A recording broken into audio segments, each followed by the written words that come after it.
Hi everybody, and thanks for joining me today. Continuing to fill in the last of this first pass.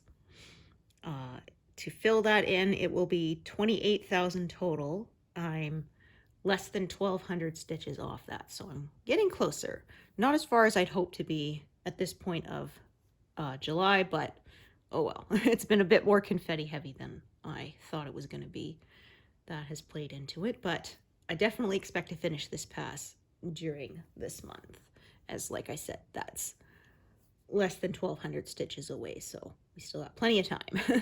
We'll see how far I get into the next one. I am not starting at 0 today because I tried to film earlier and I had tech issues and I don't know what was going on, but anyway, hopefully I've got everything sorted now and I'm gonna try again.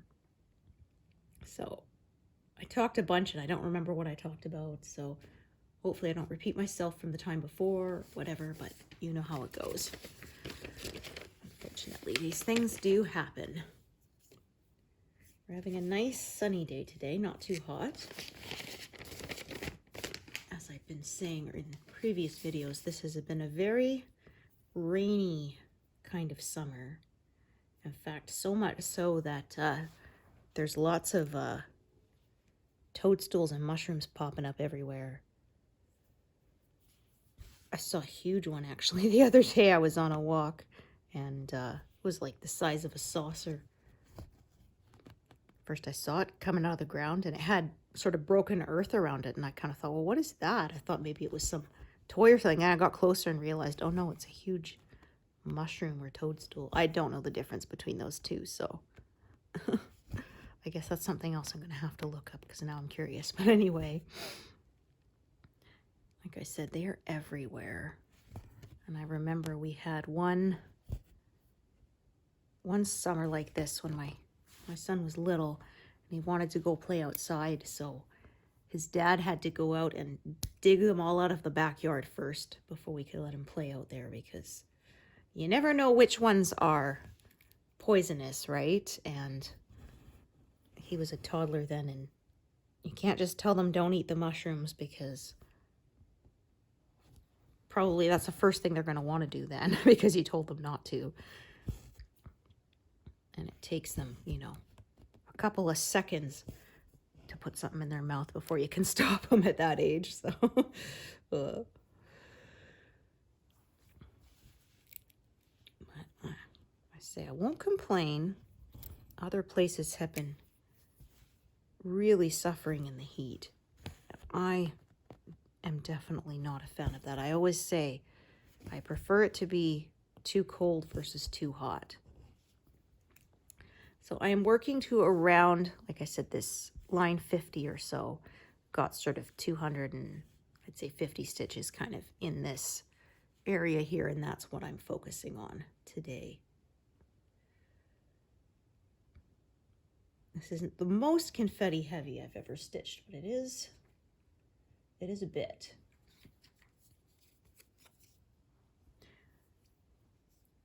Yeah, my mother-in-law actually used to forage for mushrooms. It was a really popular thing in Europe. She used to do it with her grandpa, I think. But yeah, you have to know what you're doing because the difference between one that's edible and one that isn't is sometimes not so. As somebody said, they're all edible once, right? I know in some places in Europe they allow you to go, but before you can leave, you have to show everything you foraged to an expert who will double check that everything that you've taken is actually safe to eat. You got to really watch it too, because somebody said there was a case recently. They bought a guide, a guidebook, and it turned out it had been compiled by AI, and so it wasn't accurate. It just made its best guess, and some of them that were marked as safe were not safe, and I don't think it was fatal to anybody, but some people did get quite sick, and you have to be really careful. Well, I'm only going to eat the ones they sell at the supermarket. Oh, I remember when I was a kid, we had some neighbors came over and brought us some, and it was a huge one. It was like the cap of the mushroom was like the size of a plate. And my mom said, "Oh, you know, thanks, okay." And then when we got home, she threw it away. And I said, "Oh, why'd you do that?" She says, "Well, I don't know if it's safe, you know." And she's just was not willing to take that chance, which I don't blame her. And she didn't want to tell them, "Oh, I'm not going to eat it," because they were really pushing it. So it was one of those you just smile and nod and thank them politely and then get rid of it later kind of thing. Oh.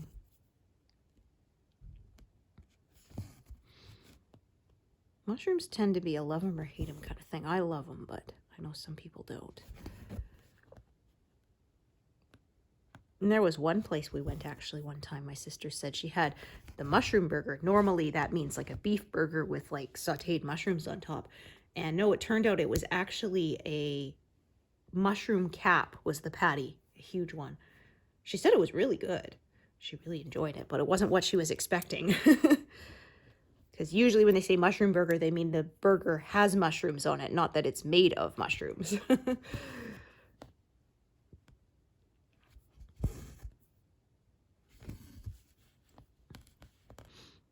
Alrighty. And I found out earlier, I think, it looks like I actually will have, there's a, yeah, this color, I actually will get a 0 during this pass. So I didn't think I would get any 0s during the first pass. I usually don't. It usually takes until, you know, at least of a third to usually halfway through, sometimes longer before I get any 0s, but it looks like we are actually going to get one in the very first pass. So that's kind of cool.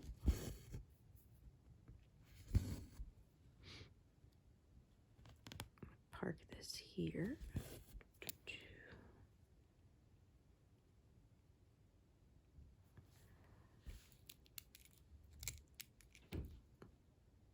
Oh, as I said, as you can see, this area, there's quite a few color changes. That kind of slows things down a bit.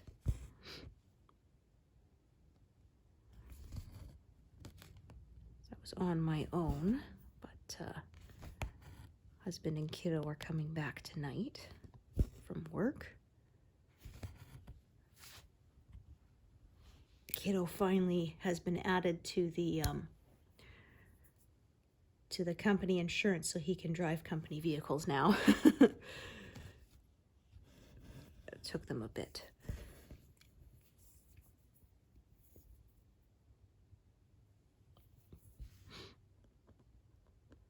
Because he's getting trained enough to the point now that he can go to places by himself and doesn't need supervision. If he uses his own vehicle, then they got to pay him mileage, so.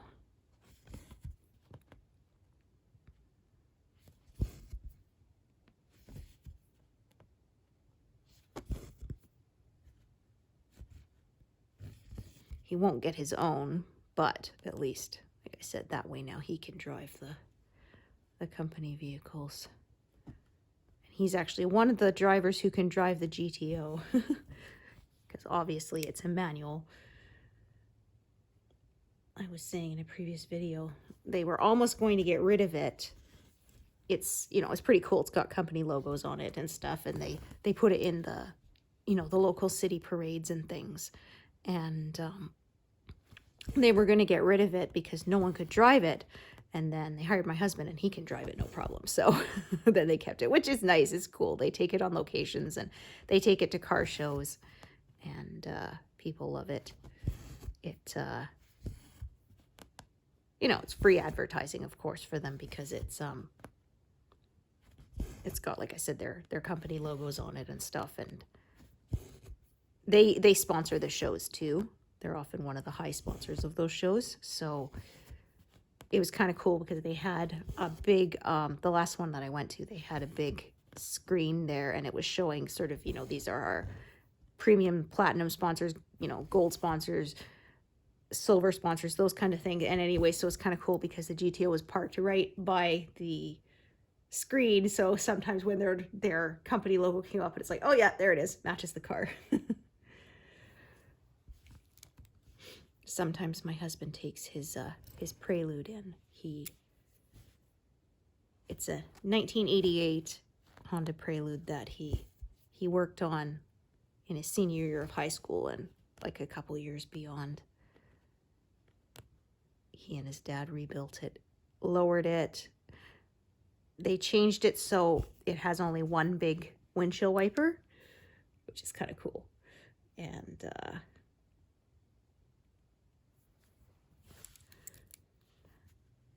it was funny because he uses it in the summer occasionally. And he one time had to go to the store to pick up something. And he took our son with him because he was just a baby then in the little, infant bucket seat. And because it doesn't have any airbags, he was able to put the seat in the front. So he said it's kind of funny, he shows up people, oh, nice car. Then he gets out carrying an infant seat. He said our son was fascinated watching him shifting too, which is funny because now he does drive a stick. That's what he wanted when we were buying him his first car. He requested a manual. So yeah, I think I looked it up. And in Canada, only about 18% of drivers can drive a manual. I'm like, yeah, well, I'm definitely not one of them. I keep saying maybe I'll learn, but I haven't.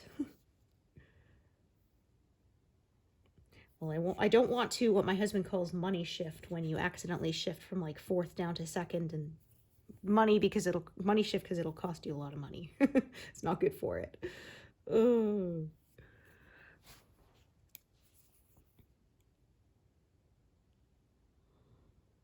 But it was funny, one of my friends has actually the same kind. My son has a Jeep Renegade, and they have the same one. And they said, yeah, they were pretty sure somebody tried to steal it once because they found it with the door open, and it was about 10 meters from where they had parked it. But they said, I think they gave up because I think they couldn't drive a stick. So I'm like, it's another anti-theft device. Yeah, they said they actually learned on a school bus how to drive manual. So as you can imagine, the shift stick was very long. My cousin, her dad made his kids learn on a manual. So she said the first time she drove an automatic was like, wait, what do I do? Because she was so used to it. Because the idea was that if you can drive manual, then you can drive anything kind of thing. But I did not learn that way.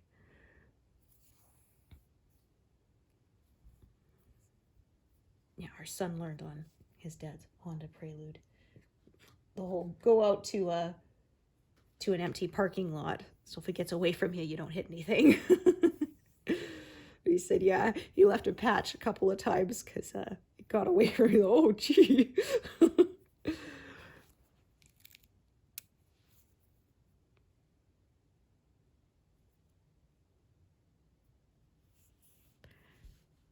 Yeah, it's got the pop-up headlights. You don't see those anymore. Oh my gosh, I saw somebody's video and it showed the car. It spun around, and then they made it so that one of the pop-up headlights went down, and then it spun back around again, so it winked, right? It like spun around in front of the guy, wink, and then spun around again. It's like, oh, cheeky.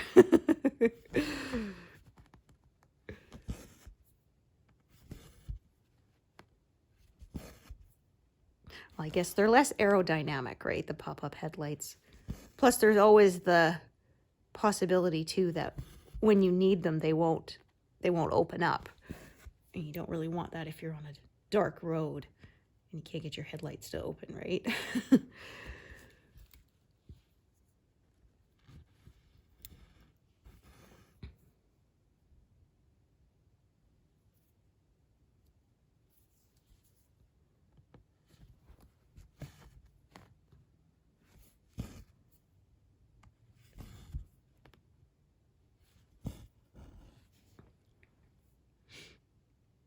All right. So it's green here, and you can see it's kind of turning into browns here. I think this is a tree trunk coming in right at the edge there. That's my my guess. It's not always clear until you get the whole picture sometimes.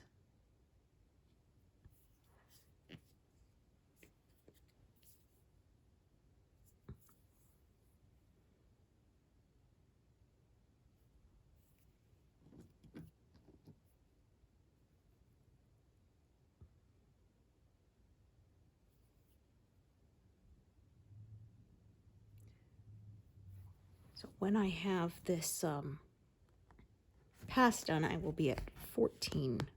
Like I said, because this is an exactly 200,000 stitch piece, it makes the mental math easier.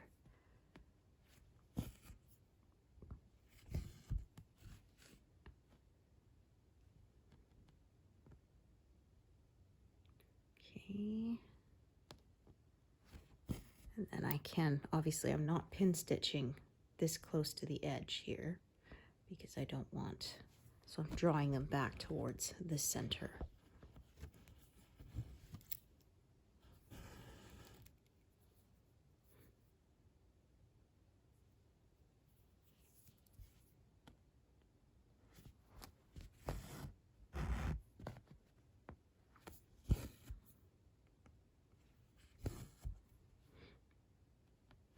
So in high confetti areas, I tend to stitch more diagonally.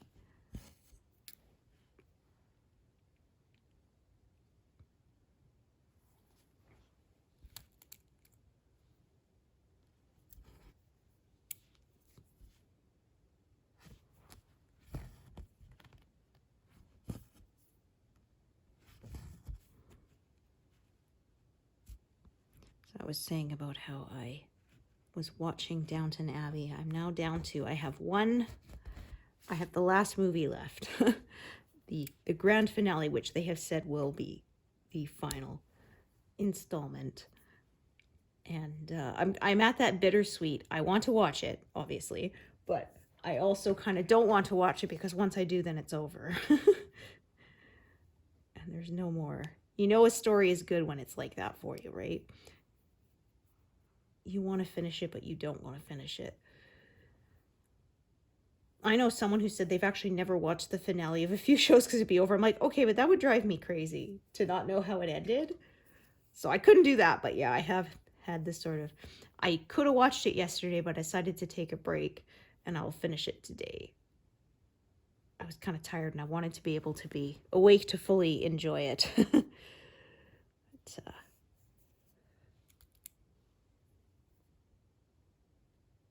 But I do plan to watch it today.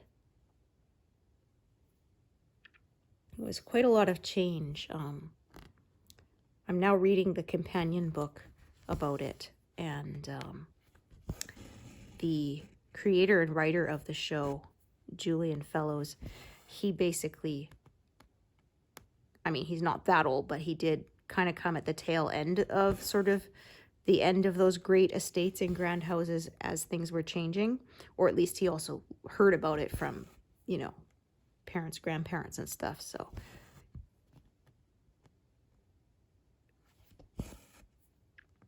sort of the end of the eras of when you would go to London, be presented to the king and queen, and then you were out in society and allowed to participate in, you know, all the parties and stuff. And he talked about how you had to eat what food was in season. It just wasn't done that you ate out of season. Of course, it was harder to do back in those days, but also it just wasn't done. And he said a story about how he was sick of cabbage one day and that he picked up the platter and he threw it against the wall and broke it, and he got in big trouble. Obviously.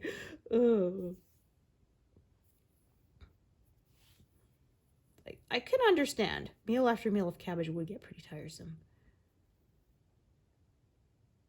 And about how some of the great houses, the idea was that cooking smell should not be allowed to emanate to other parts of the house, like where the family was. So for some of them, the kitchens were actually like a quarter mile away, literally, from the dining room. And So apparently there was one noble for saying that he hated he can never get his food hot.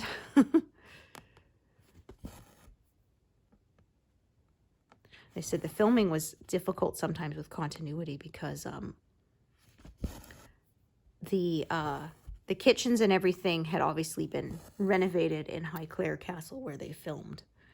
And so they had to build another set with the period accurate, you know, servants' quarters and stuff. And so that often meant sometimes they were filming scenes weeks apart.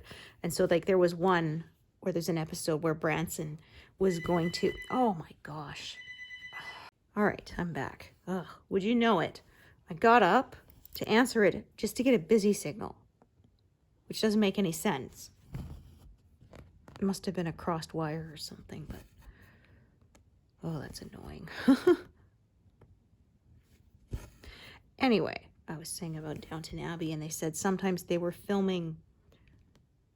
Okay, so there was the one where, yeah, episode where Branson was going to throw this dish full of slop on the Prime Minister during a dinner, and of course, Carson comes in and stops and grabs him and stops him and basically wrestles him out of the room. And so they said, of course, they start in the dining room, and then he wrestles him out of the room, sort of into the hallway and down to the servants' quarters, down to the kitchen, I mean. And he said they filmed it so far before they couldn't remember if Carson was grabbing him by the neck or by the wrist. And so fortunately they had someone who'd made a note of it so that they could get the continuity right, because otherwise it could be quite different, right? And yeah, because apparently they would often film sort of the whole season at once, and so you wouldn't film in order, obviously. You would be filming at Highclere on location, those scenes, and then the ones that were in the kitchen and stuff would be filmed later. And so that made getting continuity right quite a challenge, because of course they were, like I said, in different locations.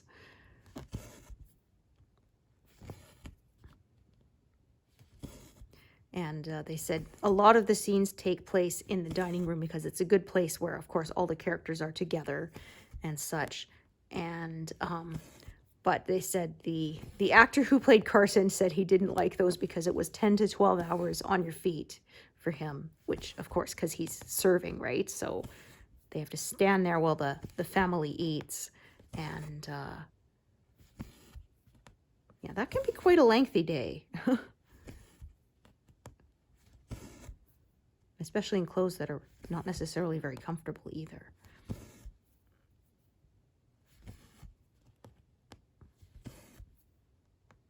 And the prop people, they said sometimes they had to prepare up to 70 dishes so that they could be swapped out and stuff for continuity's sake.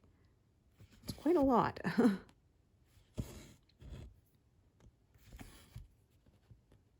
But of course, it's one of those things, if they do the job well, we don't even notice it. Everything is as it should be, so it doesn't stick out at you.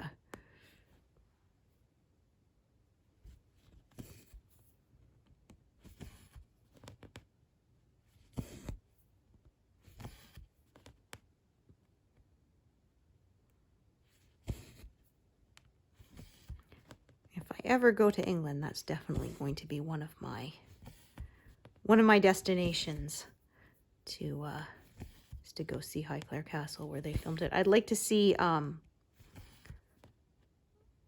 Bletchley Park, I believe it's called, where the World War II code breakers work. That's apparently also open to the public, so I would definitely like to go see that. That'd be really neat. All right, so I am going to do that black, so actually I will do this green one.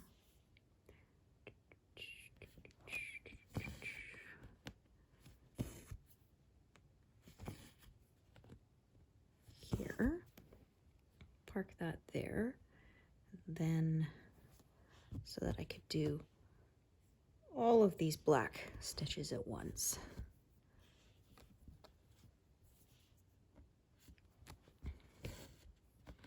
And apparently Highclere Castle, where they filmed, actually did work as a hospital during the First World War, which was portrayed on the show. So that was pretty interesting.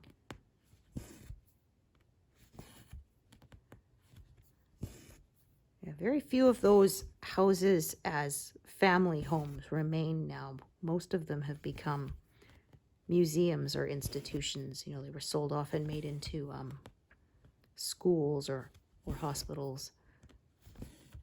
There's one we went to see in Victoria, Craigdarroch Castle, and same thing. It spent time as a school, a women's college. Oh, that's no good.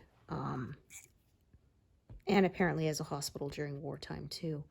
It was actually kind of sad because in the music room, I believe it was, they painted over all the gorgeous walls because they didn't want it to be distracting to the students, so they painted over all of it. And they have, now that it's a museum, they have slowly started, they've had experts like removing the paint to show what was originally under it.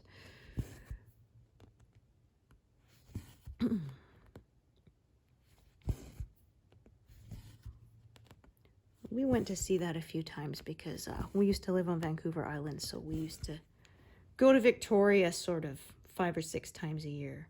We'd go to the museum. Well, we'd go in the morning. We'd have dim sum in Chinatown.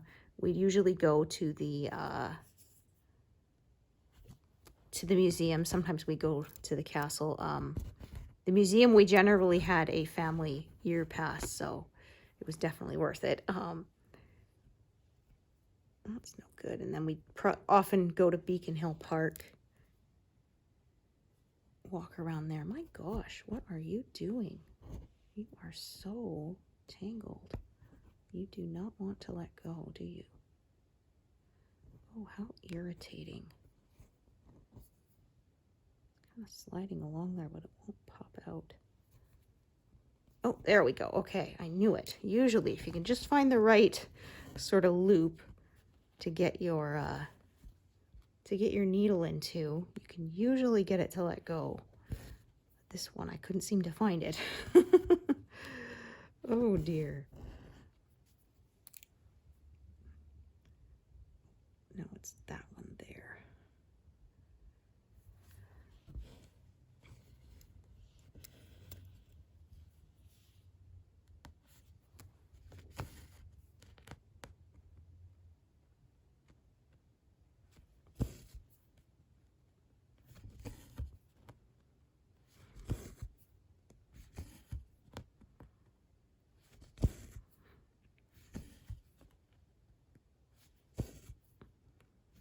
I got to see the Titanic exhibit when it came there. Our son was little. We put him in a stroller and we went because I said I was not missing that.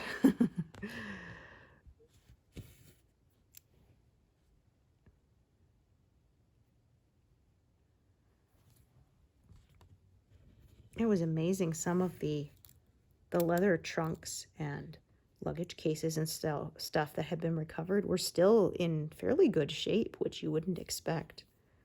I guess it shows you leather really does last for a long, long time. Yeah, because the wreck of the Titanic is being eaten away. They say in like another 50 years there'll be nothing left. Apparently there's a bacteria that's named something like Titanicus because it's feeding on the iron and stuff in the wreckage. And it's a distinct, like, its own species, so.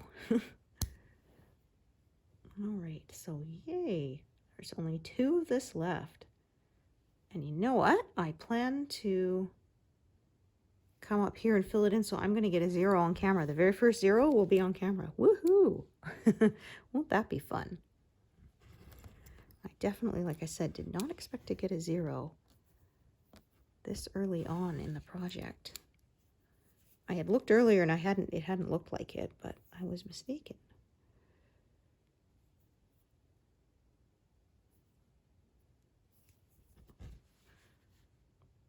So less than 15% in and we're going to get the first 0. That's exciting.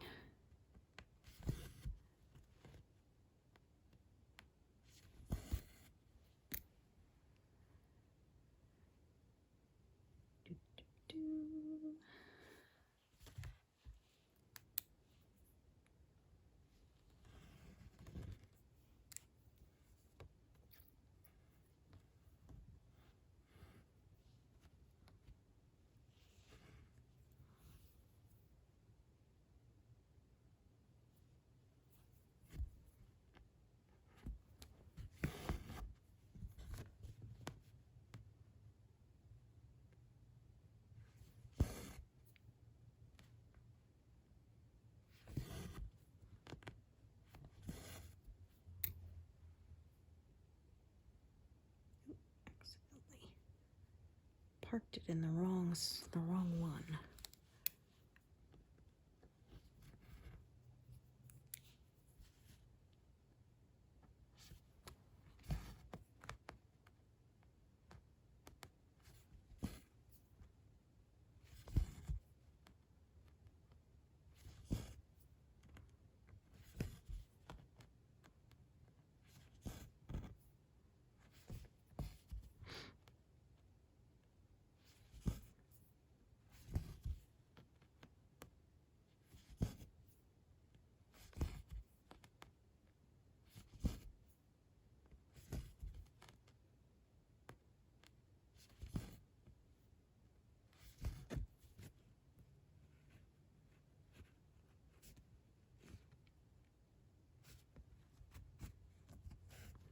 Always fun when I reach that far edge. Definitely creates a sense of accomplishment, that's for sure. Okay, so here we go. We're gonna get a 0. Woohoo!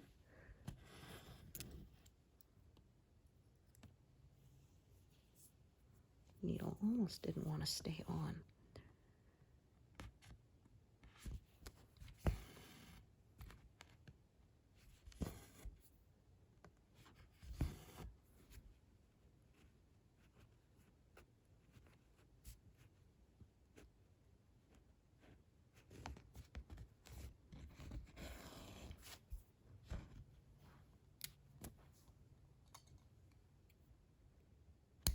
Alright, so let's find that envelope. And we will mark that one and 0. Woohoo! So I will put that envelope aside and it will go back into my master set. But yeah, that was a nice bonus. I was not expecting.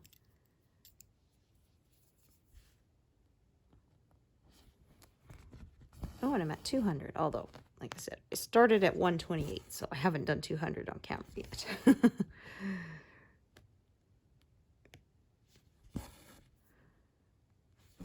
done 200 today.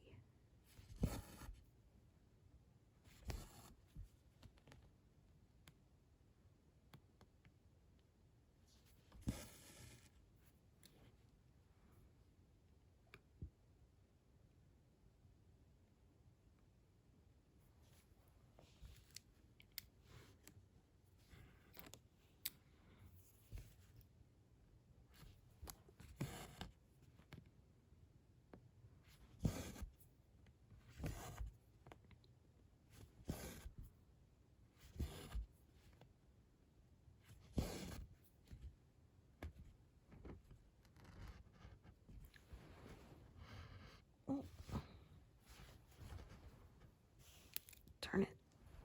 Accidentally pulled on the wrong thread. This is one of the ends that I tied off. Accidentally pulled it out again. Alright, that's okay.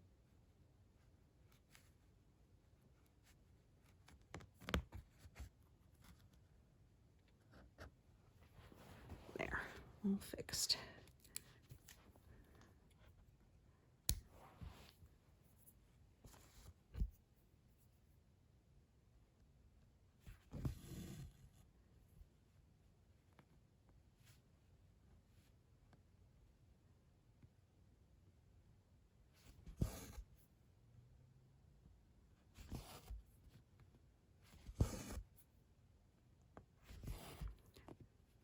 This is why I prefer pin stitches. I find they stay more secure than drawing across the back.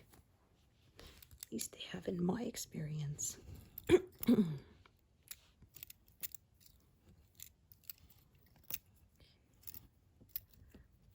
reset here. Sometimes I've got too many live needles going. So I tend to just like to kind of, like I say, reset, pull everything off, start again.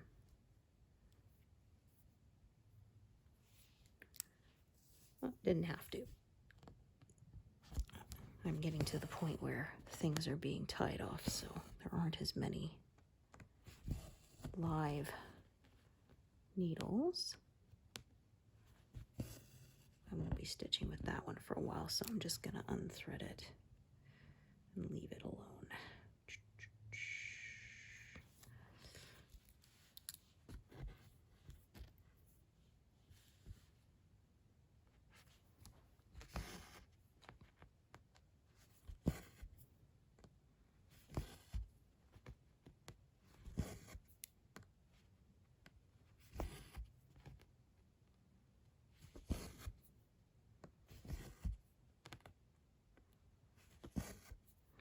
I'm going to stitch this one as well.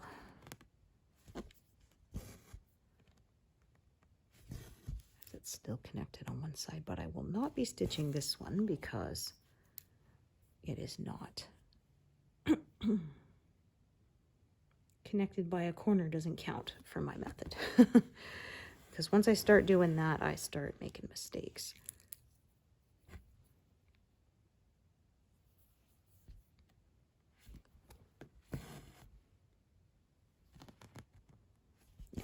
Said, as you can see, starting to tie these threads off, so we're having fewer and fewer that are live. So sometimes I don't have to reset, it just kind of naturally thins itself out as the colors get completed.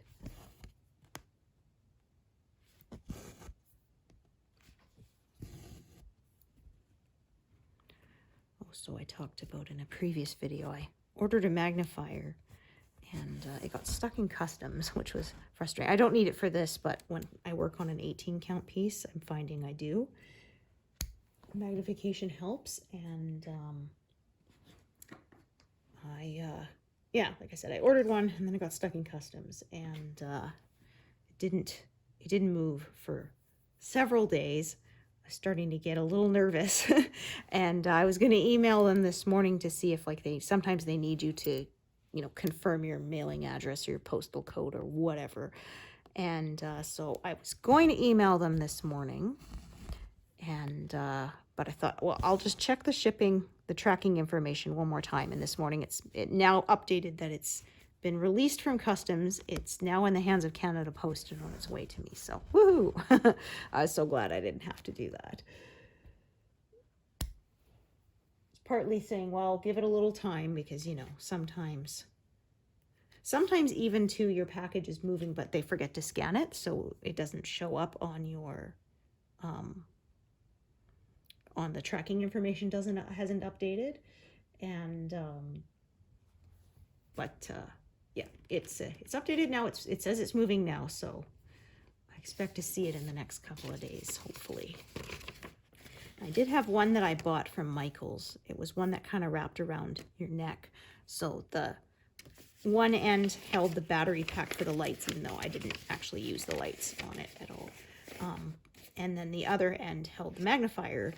The only problem was I found, it wasn't bad, but I found the magnifying glass, it was a bit small, and the edges were distorted. So it was not big, very big to begin with, and then sort of the last centimeter of it was kind of not very usable.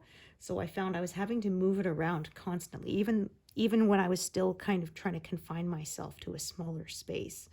I was finding that it always seemed like the stitches I needed to see were in the distorted area. So I ordered a new, bigger one, and this one also was supposed to go around your neck, but it's kind of like evenly. This one was, again, because one end was a battery pack and one end was the holding the magnifier. I found it was putting my shoulders and stuff out and my neck out of alignment, because And this one is evenly on both sides. So hopefully that should help. And if not, I'm going to try like strapping it to my, what you might call it, floor stand, and doing it that way. So hopefully that will work. We'll see. It wasn't too much, so I didn't spend a lot on it. And after this, like I said, I'm going to stitch, after those 2 projects that I've started on 18 count are complete, I plan to stick exclusively to 14 count because I don't like using magnification. But I started them, so I'm going to finish them. I don't want to restart, for one thing. And yeah, like, you know, I spent a fair amount on the cloth and all that. Don't want to start my firefly piece. I'm closing in on it. I'm hoping to be a quarter done by the end of this year. I'm at 23 point something%. We'll see. It really depends.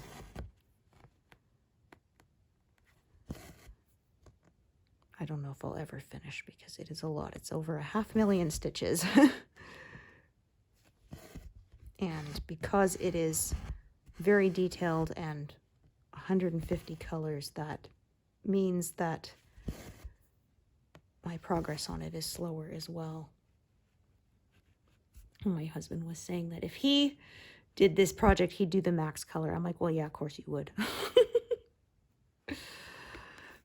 But I am not willing to do that much extra confetti. Like I said, this one, the one is 150, and even that is testing my patience, shall we say.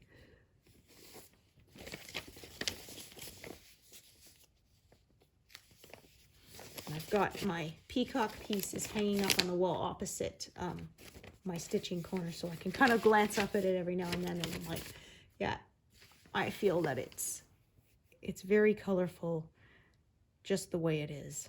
It doesn't need to add another 140 colors or whatever it is. I will admire other people's max color pieces, but I don't plan to do one myself.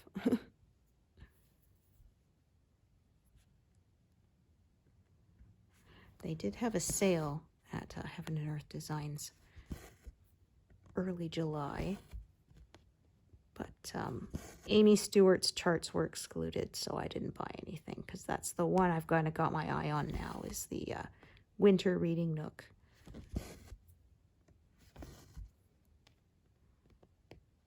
Yeah, hers and Thomas Kincaid's, and I believe, if it hasn't been retired yet, Precious Moments are never included in the sale.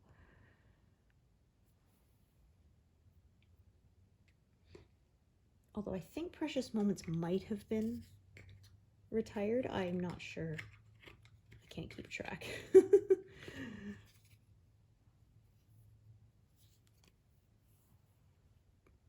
And I mean, I really don't need more patterns. Although, as I often like to say, that collecting the patterns and actually stitching them are separate hobbies.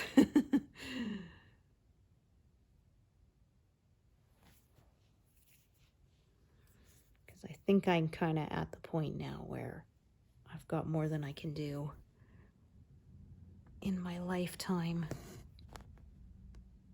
My son has no interest in stitching, so. And I mean, I don't know if he'll have kids or not. And if they do, there's no guarantee that they'll be interested in it. So we'll see. One of my friends, she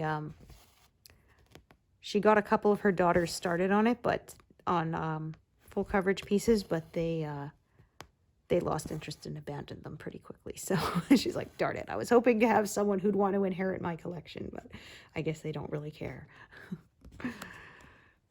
She herself hasn't stitched as much lately because she's been fostering dogs, so one of them almost got into it. You definitely don't want it to be chewed on by a dog, that's for sure.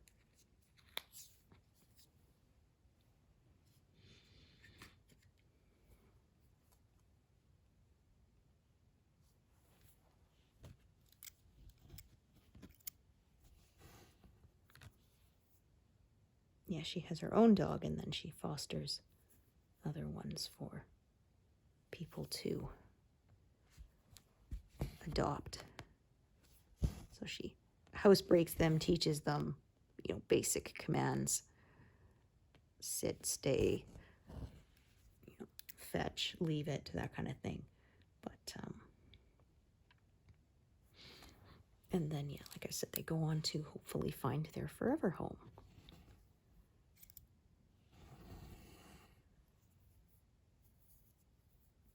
I like dogs, but I don't have the patience to train one.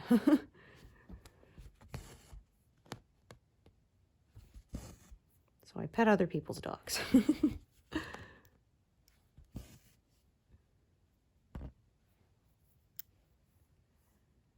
We actually went to a gala with her a couple months ago. Actually, I think it was in February, March, something like that. That was for the charity. And she brought the puppy she'd been fostering, and I think, and so people could come and, you know, meet the dogs, and I'm pretty sure she was, that dog was adopted from that party that night. So they did it. They said it was a Lady and the Tramp night, so they had like spaghetti and meatballs. They ran out of meatballs though. They had other food, but I was surprised, thinking, well, there's got to be more, right? Because I mean, that was the theme for the night, but I guess they were so popular and they didn't prepare enough.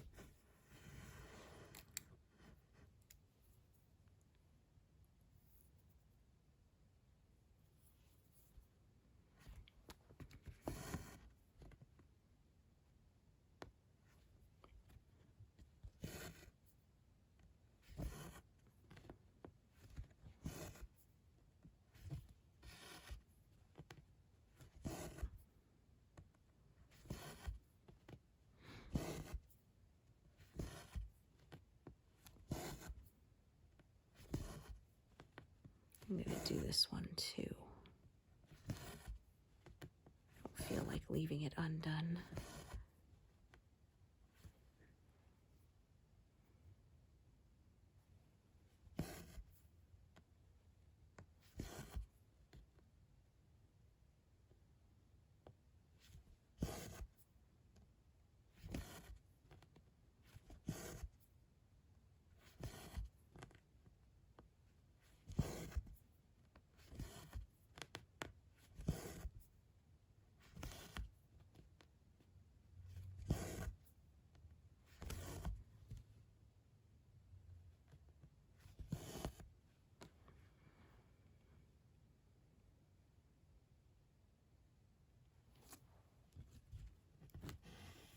This definitely looks like bark, tree trunk or branch here.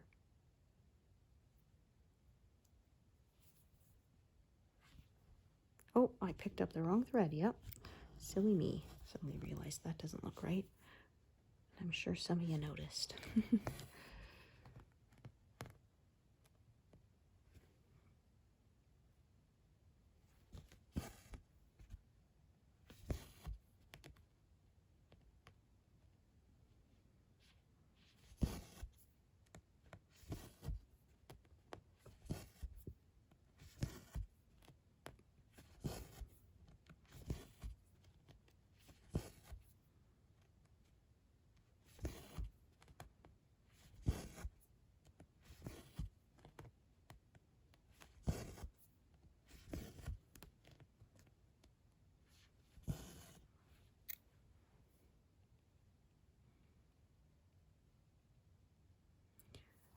Alrighty.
Oops.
Okay, the color's not out.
Got lots of colors here.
No, I think I did that. Yeah, that's one stitch too high.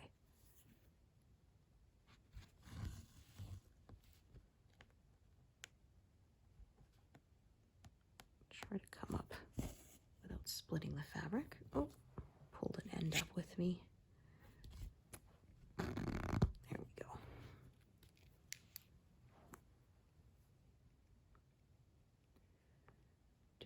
Do.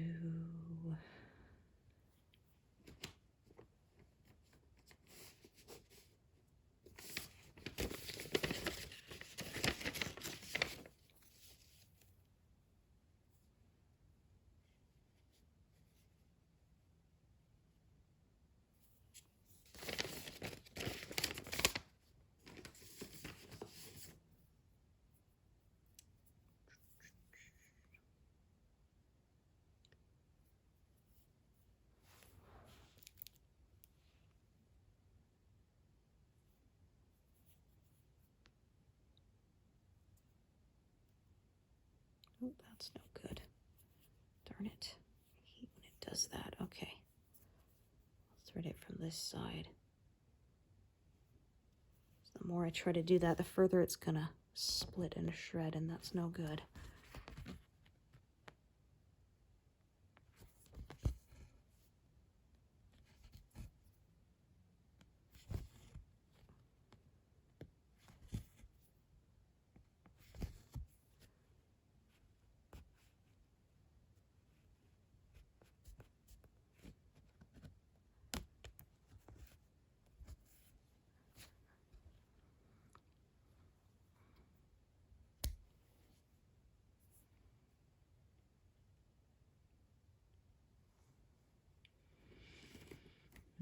Mm-hmm.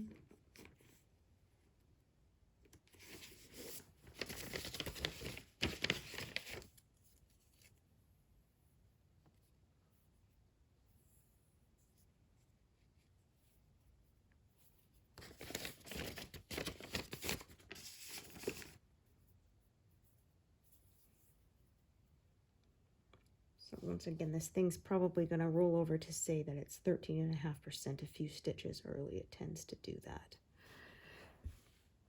To say with these pieces that have higher stitch counts, the margin of error is a bit higher.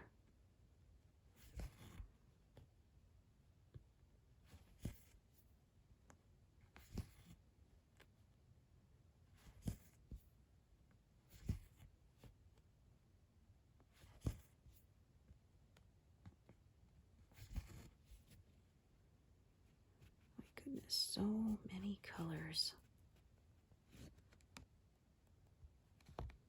I know I'll be glad when it's done that I did it, but oh, it can sure make things feel slow as a glacier.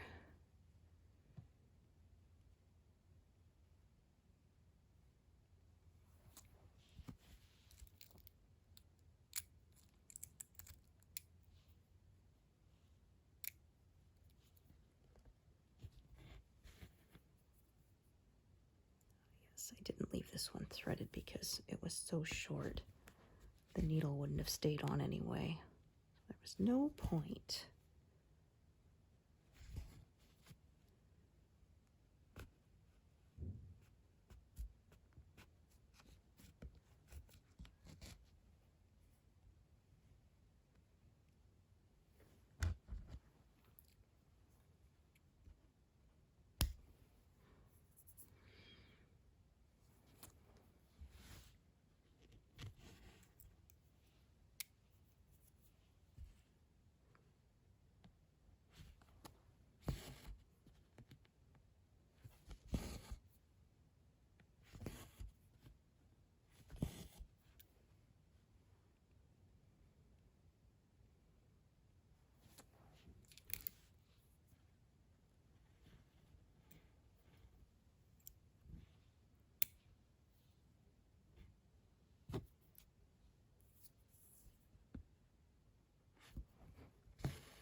So I didn't stop at a completely straight line. I said row 50 or thereabouts. And then I will drop down and continue filling in again.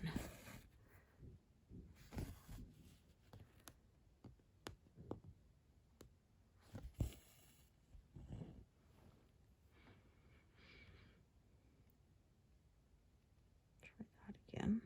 There we go.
Too short.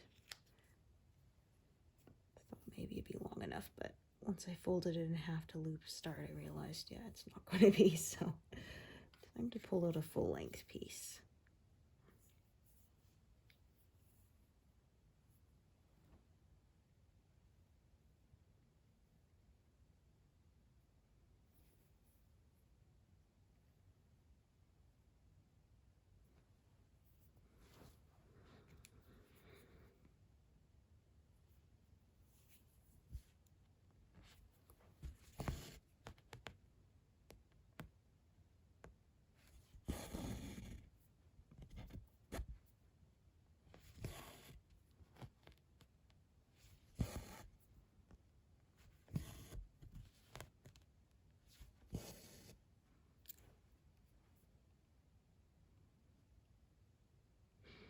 Oh yes, the dreaded arrows that go in different directions.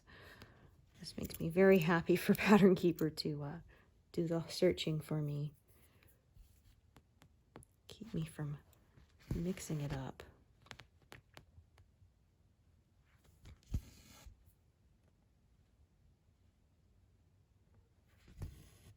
Oops, darn it. Pulled a little too hard and it came unthreaded.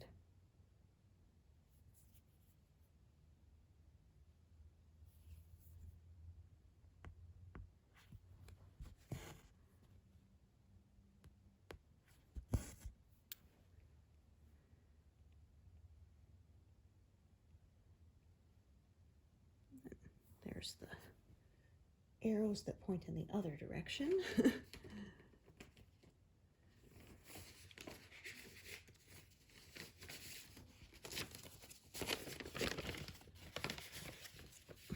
I once was stitching an area and I swear it had arrows pointing in all 4 directions. That was not fun. And that was before I had an app to do it, so I really had to be careful and pay attention so that I didn't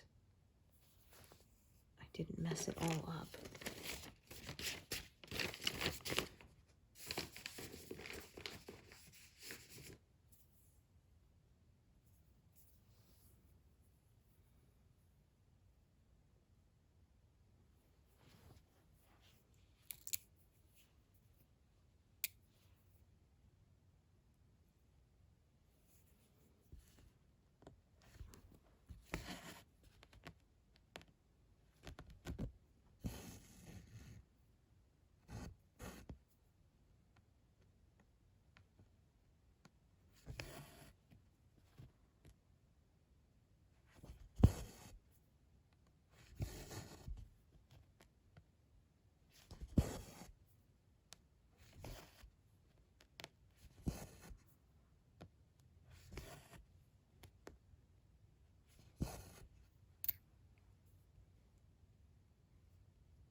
almost went in the wrong place. Then I went, it's wrong relative to the grid lines, so I knew something was off.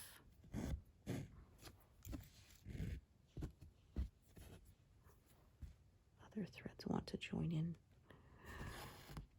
but we won't let them.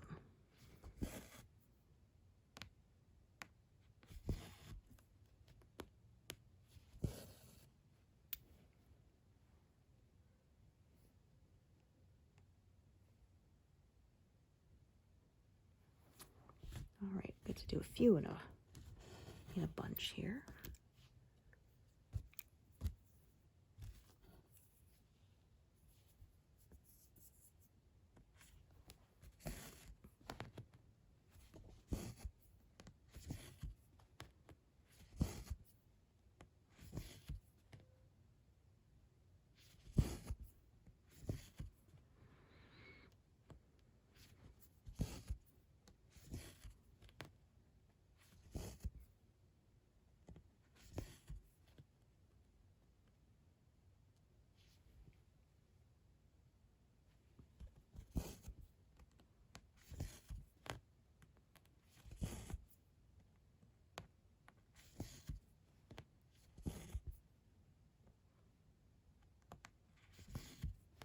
Nope, that's no good. Missed the right spot.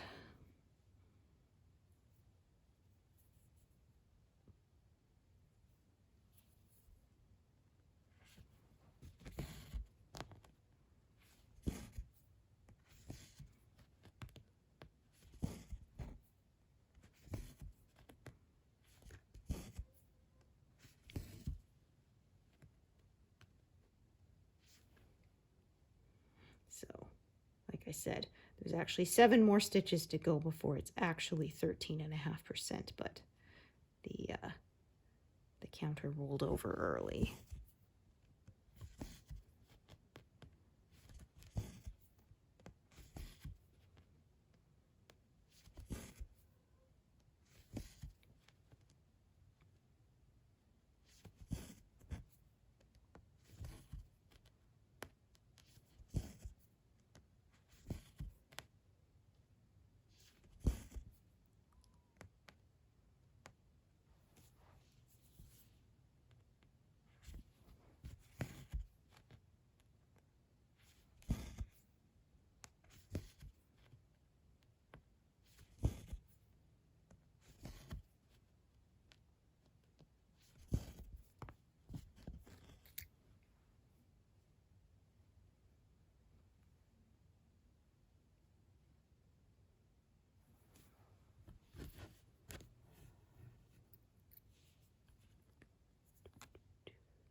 So I didn't start at 0, but what do you say we stitch till it's been 300 done today? That'll be pretty nice.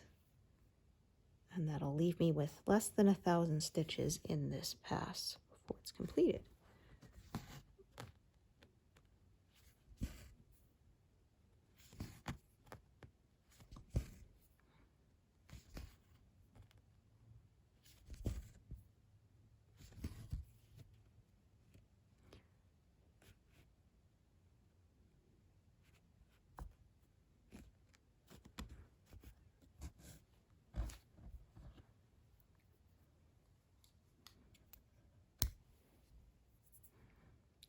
So that leaves me at exactly 27,000. So now it's actually at the correct. Oh, I just realized I did that one. I forgot to color it in. Right. Okay. That's what happened. I'm gonna start another strand.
Thinned it out for a bit, but now I'm adding new colors.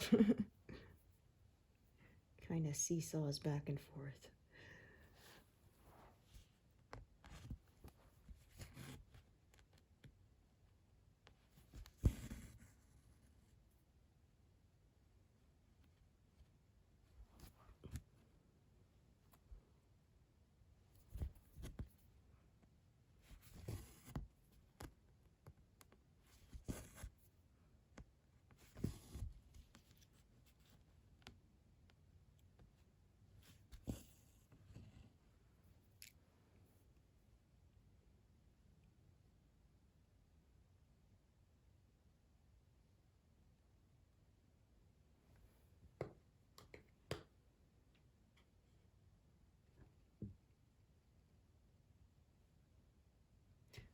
I know this color's out, but I swear every time I try to find it, I never can.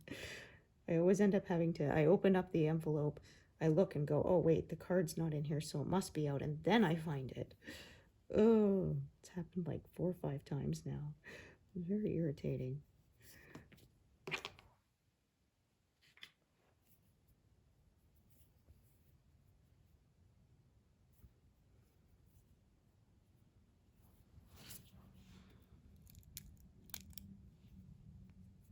See if this piece is long enough. It's kind of borderline.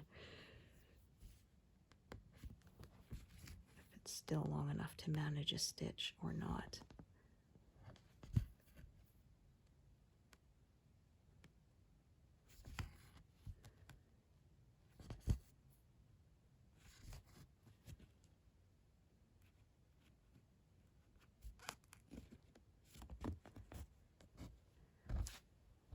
Oh, I did manage.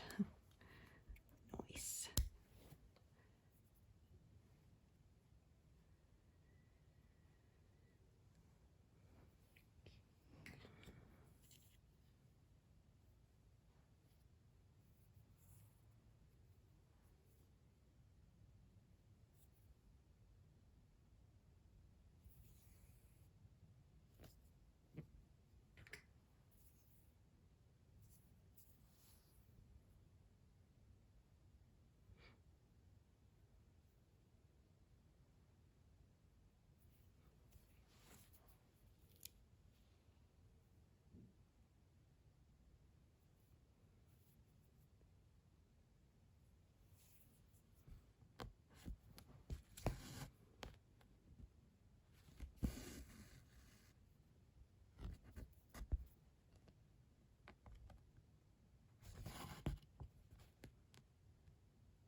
So many colors in this little in this little area here.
Alrighty, so we'll go to just over because I'll do these 2 stitches right here.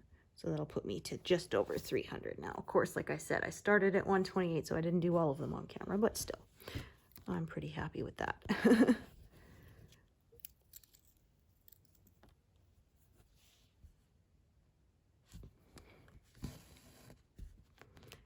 then probably at this point, I would take all the needles off and then move down and start filling in from the left out again.